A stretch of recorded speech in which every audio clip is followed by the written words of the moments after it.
strawberries I've used today are from Kent, K-E-N-T. They are redder inside and slightly juicier. The strawberries that look firm and perfect do not make good jam. And actually, the smaller the berry, the better the jam.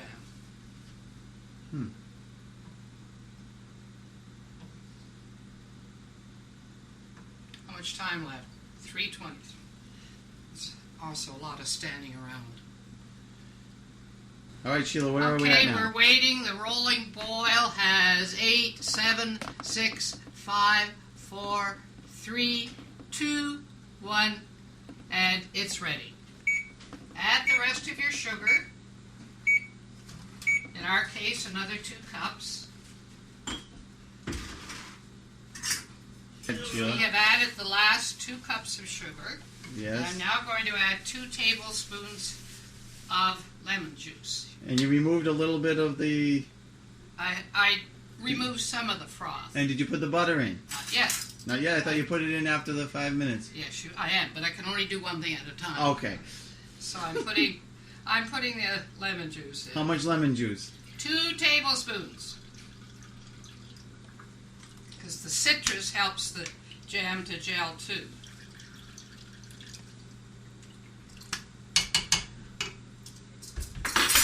And your butter the size of a pullet's egg. Stir everything in and you bring it to a rolling boil once more.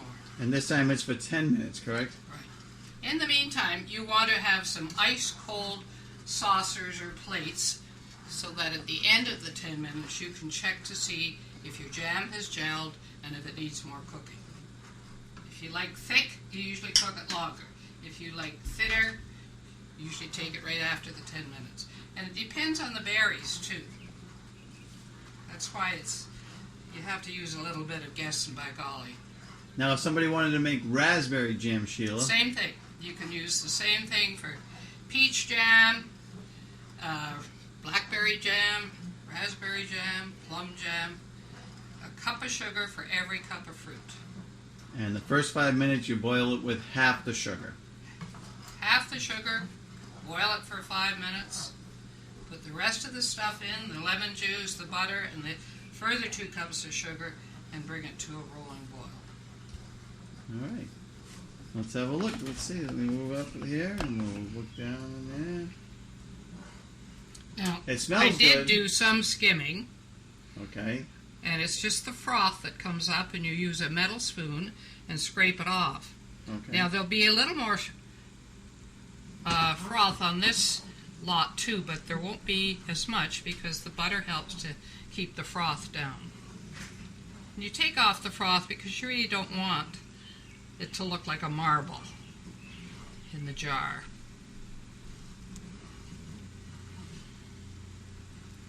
Now, it may taste better than jam you buy, but it probably costs at least $1 a jar.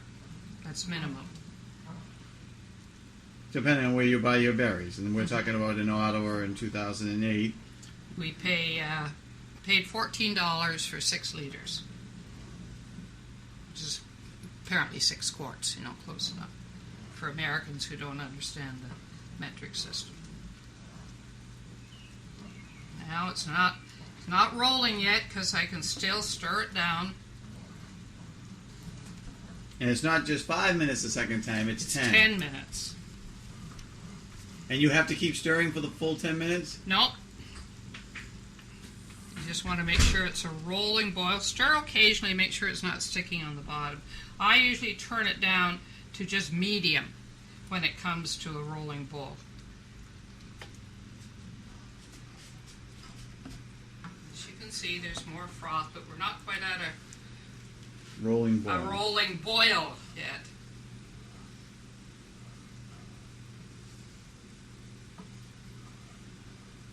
All you know is that when you're finished, there's not any bacteria around.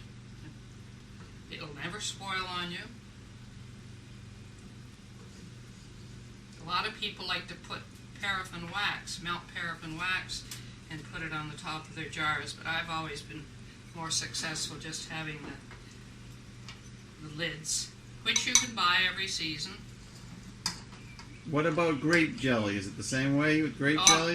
Jelly, you cook everything the same way, and then you have to put it in what's called a jelly bag. It sort of resembles a pillowcase. And you hang it. We used to have a hook on the bottom of our kitchen table, and you would hang the bag on that into a big basin, and it would have to drip all night. Then you'd bring it to a boil again.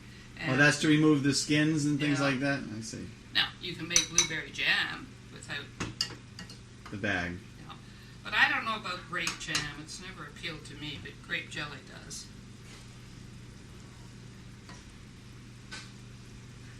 It's almost rolling.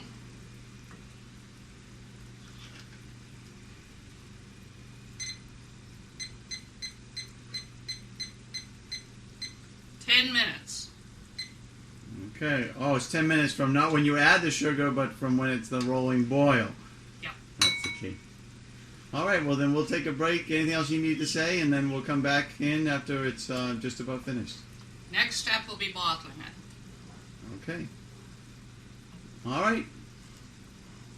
If you just tuned in, we're with Sheila Black up in Ottawa, Ontario, and she's showing us how to Stittsville, Ontario, showing us how to make strawberry jam. And you'll love it. So where are we at now? We're still waiting for the second boil to finish, which is a little over a minute. We haven't had to skim froth off very much once we put the butter in. It seems to work. We have, I think, 4 saucers in the freezer, cooling. When this buzzer rings and 10 minutes are up, I put maybe a tablespoonful onto a saucer. Cool it down, roll it around till it's reached the consistency you like. Some people like it gelled heavy, some people like it gelled just a little bit. It's a personal preference, and until you make your own batch, you don't know. But you could make a match. Could you make a batch with some more liquid and some? No. Or you just keep boiling the pot that you want to. The more you cook it, the thicker it gets. Now this is a small amount, and it'll probably be done after the first 10 minutes. If you're making 6 cups or 8 cups, never more than 8 cups at a time, sometimes that takes a little longer. 18, 17. And the other thing you remember, you have to wait 10 minutes after it's finished cooking before you put it in the jars. Let everything settle.